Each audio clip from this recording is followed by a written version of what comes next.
Okay, let me start that over. I found that the one way to assure the business to maintain its consistency would be to share everything I knew about what I was doing with them, explain why I did it, how I did it, and set a guideline for how you're going to go about doing things in here. So what that did was had everybody doing basically the same thing that they learned in school and not run off on their own. And anytime you want to be more artistic, as long as it stayed within the guidelines of health, then that was fine.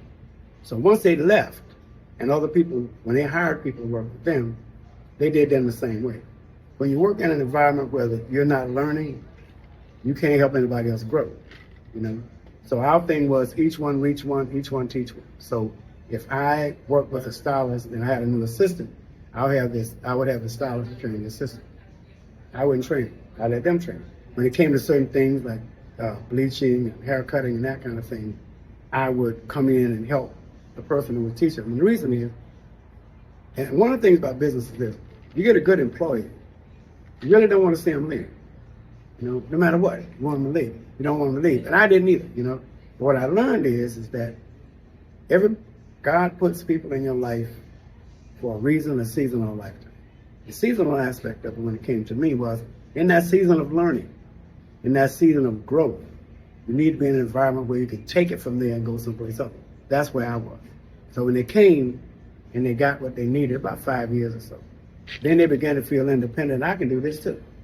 I didn't like it because whenever they left, there was a void. You got overpopulation now because you don't have enough people to service them. You're busy. You can't really stop and train people. I'd have training on the weekend. The veteran people didn't want to come. The younger ones, when they came, they wanted to know why they didn't come. So it was just a lot of dynamics that I, as the owner, had to enforce because I knew that if I could, one thing I wanted more than anything else is become me in a sense when you get a business. I was tough, you know. I fired my whole staff one day, you know, because they did something that was totally against the training that they had, and it could have cost me a lot of money. The young lady was putting bleach on a wet head of hair, and that you don't do that. You don't give her a relaxer and then turn around and put a very strong chemical right on hair that's been weakened by sodium hydroxide.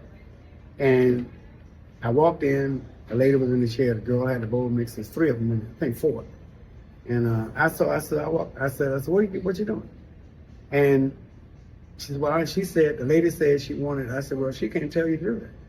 I said, you know you can't do it. So the lady said to me, well, it's okay, Frog. I told her it was okay. I said, sweetheart, I trained her. No, I said, sweetheart, she knows what she should do. And I said, you can't get your hair done today.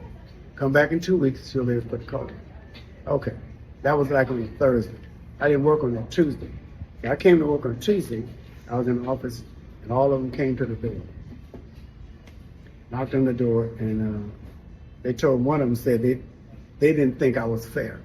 They didn't think that I should have said that in front of a client. So my question was, so I should have let her finish what she was doing and then say something? Or how should I have gone about it? We just don't think that it was right because I didn't think it made her feel. So I'm not concerned about how she feels because I told her what she should be doing. So who should I care more about or equally about, you or the client? She's the client. She came for a service. You were not going to give her the service that she wanted had you followed what you were doing. So somebody didn't have nothing to do with it, kept saying, yeah, I would. I said, well, I tell you what, if you don't feel that this is the right thing to do, why don't you get your things and leave? You know, and another stuff, I don't think you should have did that for her. I said, get yours too. The girl who had the problem, she hadn't said nothing. So I said, now, does anybody else got anything to say? They said, no. I said, okay, well, get your things and leave. And in about 2 weeks, they came back, you know, but I had to let them know as a responsible person, this is the responsible thing. Because what you're saying to me in so many words is, I care more about my feelings and how I'm going to be affected by what I do than who it's going to be. I'm having a negative effect on. So if that's how you feel, then you can't work here. And one of the reasons I never allowed the business to go into boostment and all that stuff, because I would lose control.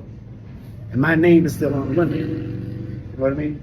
So as long as my name is on the window, then I have to have control. Now, when I bought the last building, it was Dr. Frog's Hair Salon Suites.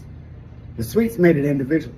So your lights was on the wall. This is your salon. They had everything in it. They had the dryers. They had 2 dryers, a sink, shampoo bowl, styling chair, mirrors, everything.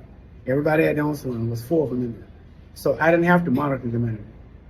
If the inspector came in, that was a salon, that was a salon, you know. So at that point, I relinquished any responsibility as far as training. And the women who were there were women who'd been in classes that I had taught years before. You know. So it was a nice experience. I think the most gratifying thing of it all is that I eventually became well respected.